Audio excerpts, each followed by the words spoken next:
Thank you very much, Margaret. Thanks to Boone Pickens for being here. This has been a big day for me. I got to interview the CEO of Etsy this morning, Chad Dickerson, then the Secretary of Defense, Secretary Hagel, and now T. Boone Pickens, who I've known longer than I've known the others. We first met more than 40 years ago back in Texas. When I was know why you've known me longer than them?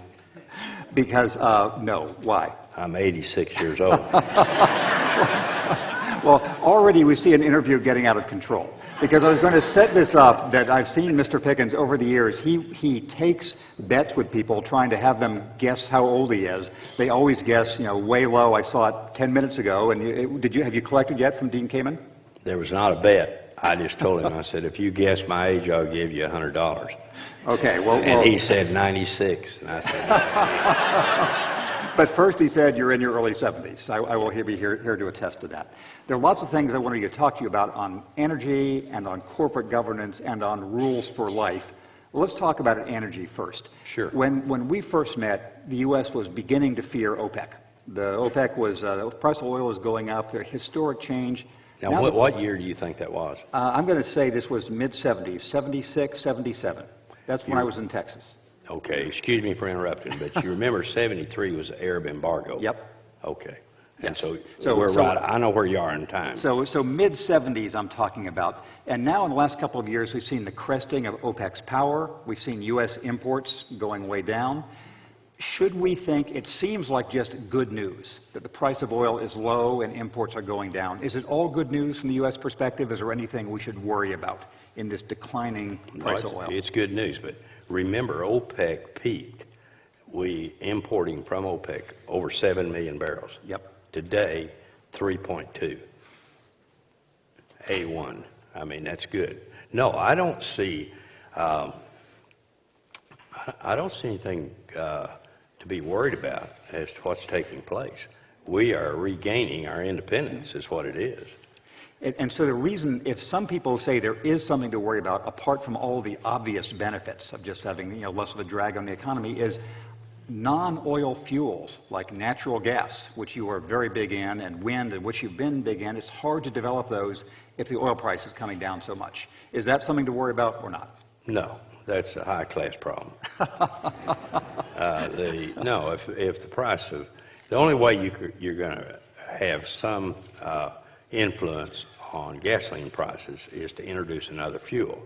And the other fuel is natural gas. Right. And natural gas will replace gasoline or diesel. Is it happening fast? No, slowly. But where I want the natural gas to go is to heavy-duty trucks. Yep. And if I can take out the 18-wheelers, 8 million of them, if I can get those over to natural gas, I can wipe out OPEC. We don't take anything from OPEC. OPEC is the worst thing could happen to our country. And right now, all we get is 3.2 million barrels. But we are using every day in this country twice as much oil as the second country to us on use of oil. We use 18 million barrels a day. There's 92 million barrels produced every day in the world. So we're using 20%. China using 10 million barrels a day. So we're twice as I guess, addicted to oil as the Chinese are. And but here we are in a position, God, if we just had leadership in Washington, what could we do? I'm serious. I'm talking about energy. I'm not talking about anything else. But today, you put together Canada, Mexico, United States, in a North American Energy Alliance, and you could tell them, forget it. We have independence in North America. That's it. Can we go to independence? Right now, we're producing almost 9 million barrels a day. So we're producing half of what we're using, importing the rest. Most of it comes from Canada, some from Mexico, and I said 3 million from OPEC. So we could put North America together. We've got it. But I can't get the leadership in Washington to even focus on energy. Reason? Reason is what all the rest of the sessions today have been about. All the things about that make it difficult to do things in D.C. now and more productive at the state and local level. And so how much of your plan for natural gas could actually be done at the state level, where I know you're placing a lot of your emphasis now? We have. We placed a lot of emphasis and we got real results, too.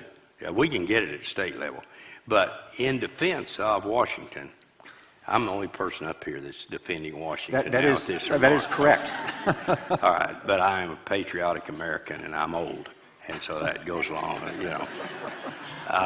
But Washington has no interest in energy because energy is not a problem. And Washington is driven to stories that they see every night, and crisis is everything, and energy, smooth. The natural gas and oil industry in the United States have done an unbelievable job for America. You know how to time your lines. That's always been true. Okay, but let me tell you, they didn't do it for America. I can tell you that. I know all those guys. I'm one of them. You're out there trying to make money is what you're trying to do. Good for America? Of course it is, because jobs and taxes. All right, but in the meantime, what did it do for America? It got our independence from OPEC. Let's talk about fracking for a moment, where, every day in the newspaper there's an argument about the environmental plus and minus of fracking. How should we think about fracking and the pluses and any minuses of it? Well, I'd like to dismiss this in 30 seconds. You may. There's not a problem with fracking. There have been over 800,000 wells fracked. And when this subject comes up and somebody jumps up out of the audience and tells me, hey, you're fracking and I said, okay, give me one example. One example is all I need of fracking damaging anything. No, don't have anything. Fracking is tremendous for the first global warming crowd. Then we had the coldest winter in 100 years. Messed up global warming. I'll stipulate there are different views on this issue in the room. And then we went to climate change. Boy, you talk about a tricky one there. Those meteorologists lose jobs every year because they can't predict the weather from one week to the next. Okay, now we're global warming over to climate change. Now we'll just throw fracking in and we can really raise us some money. And that's it. That's the same crowd is focused on climate, focused on fracking. There is no record. If anybody tells you that it causes earthquakes, this old geologist, I can tell you, you can't move enough rock to cause an earthquake with a frack job. It isn't possible. So I'm going to stipulate again, we could spend the next 5 hours examining this issue, but let's move on to some others for now. You first came on the national screen with your shareholder values, shareholder rights crusades. Get that period. Forget that period? No, I said get it. Take us to that period when shareholders' rights was the issue. Right. So the mid-'70s, when you felt as if the corporations were being run for their own leadership 80s. benefits. The 80s. Okay. Yeah, 80s. So I'll ask you. You can take us to that era. I've got to tell you the question I'm asking. It would be possible to imagine that we have sort of the worst of both worlds with shareholder rights now, which is that corporations are under tremendous pressure to meet quarterly or even daily returns, which means that they shortcut on long-term investment, et cetera. And on the other hand, the managers feel, so it's basically that it hasn't had the democratizing effect that you were arguing for back in the 80s. Well, but don't get caught up in this. I mean, I was accused of a fast buck artist. Yeah. Who in the hell would want to be a slow buck artist? Yeah, you invest in a stock and you say you buy it at 10 and you're expecting to go to 15 next year. Guess what? 30 days it went to 15. Would it make you upset? It depends how long I would want to hold it. Tell me about the feeling. I mean, now the stock... I haven't experienced this, so I don't. So I am. I choose my battles. One of which is not to think about the world of finance at all, because I'm terrible about it. So Okay. I'm the most boring financial person you'll So find. you've excused yourself on the question. I Yes, can see that. that's right. Yeah, but I mean, logically though, if I bought it at 10, wanted 15 next I'd be year, and happy. I get it in 3 months or Yeah, 30 sure. days, well, man, I look, and you know, at night, what can I tell my wife? Honey, look how smart I am. I bought this, and guess what? We've already gone up 50%. It's been only 30 days. I mean, and every man wants to, well, perform for their wife. You're taking us to the next subject of conversation. But they do it. Men want to do nice things for their wives. I will to stipulate show that, too. To show them how smart you are, it's good stuff. And it's, but okay, This back. is why it was so great to live in Texas in those days. But back to, okay, mid-'80s and when that took place, and it could be the worst of. Yeah. I don't think so, because Carl Icahn and I were discussing this subject a year ago, and I said, Carl, I said, you outlasted the Raider days. I was a Raider, and I ran out of money or ran out of ideas or something, but I didn't, I quit. It was in, the last time I tried that was 91. But Carl stayed there. He goes in. Now he's, you know, he's spoken of with great respect. He's now an activist shareholder. Yeah. I never got to be an activist shareholder. I went in and out as Raider. But activist shareholders are handy. Yeah. And there's still a lot of mismanagement in corporate America. Is it better today than it was in the 80s? Yes, it is better. Because, let me take you back to the Gulf deal, 1984. Here we are, small company, pecking away, trying to make something happen in this company. It never sold higher than 35. It was worth $100. We felt like the assets were worth $100. And for years and years and years, it stayed between 30 and 35. The CEO of the company only owned 21,000 shares. I get up and make speeches. I said, Mr. Lee, we have $200 million invested in your company, and all you have is 21,000 shares. Where do you invest your money, Mr. Lee? You've got a better idea than we do. And he was a friend of mine, sort of. And we were both in. Well, we served on the API executive committee together. But he called me and said, Boone, you're embarrassing me saying that. And I said, well, why don't you own more stock? He said, well, I put it someplace else. I said, well, that's what I said. That you like another investment better than you do the one you're running. Anyway, that's changed. That part has changed. And people that are running these companies now know you're going to have to get results. And you can't sit around with a company that's evaluated at $100 a share and you're just selling for 30. Because they're going to get up and say, hey, when are you going to get us something closer to 100 than 30? And that's all good. So is corporate America better off in 2014 than it was in 1984? Yes, by far. Is it perfect? No. Still, the way they pick boards of directors is wrong. Okay, I won't go there. So energy is important, and corporate America is important, but what is more important than either of those is life, which I want to ask you about. The Atlantic ran a big story, our cover story, last month by Dr. Zeke Emanuel saying that really people should hope to have a natural just fading out at age 75 because it was so hard. They should do what? They should just kind of, I thought I heard you right. Are you telling me this is my final appearance? No.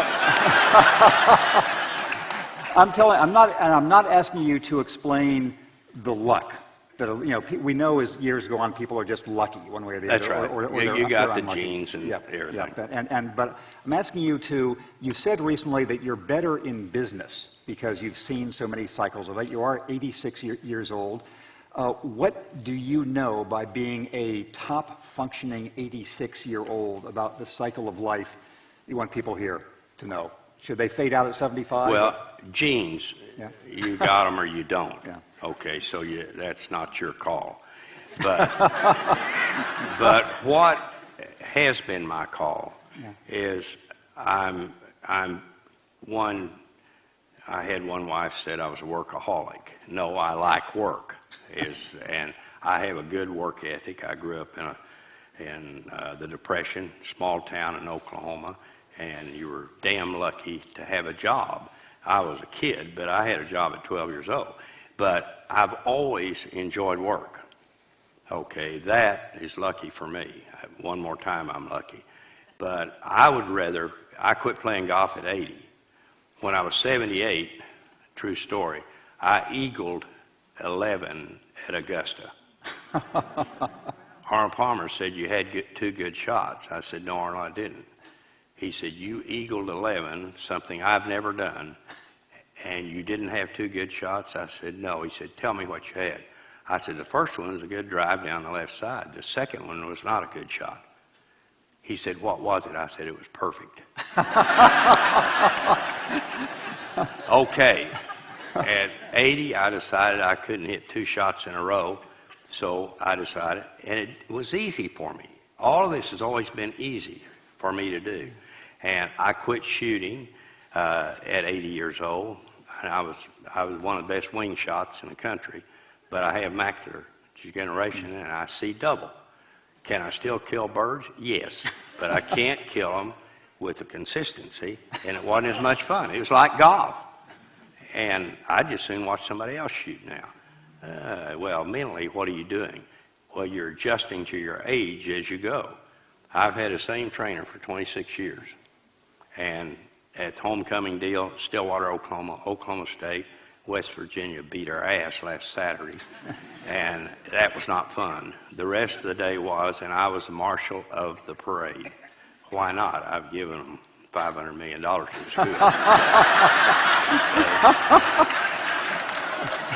And now, my wife and I are riding in this convertible. Behind me are the RTC guys with a board. And they're getting up and doing push-ups on it. And she said, you can do that. And I said, okay, I can. So I got off the deal, got on the board. They hoisted me up. And I did 20 push-ups. And I'm not through, okay? I got back in the convertible, and she said, you were in the shade, and I could not get good pictures. I said, you want? She said, yes, I want to get that picture. It's important that okay. And men want to do things for their wives. So I get off, get back up, and do 20 more. And so, having said that, you said, how do I get from here to there? I love life. I love my day every day. I go to the office. My trainer shows up at 6:30 in the morning, same guy for 26 years. I'm programmed, and it couldn't be better. I have a great marriage, and now you say, have I given anybody any advice? Are we through? That's where that big red O there God, is. yeah. You're not old enough to know this, but they used to have where they'd had a hook. The hook. Yeah. I think that Margaret is looking for the hook. Please join me in thanking Ladies and gentlemen, Boone Pickens and Jim Fallows.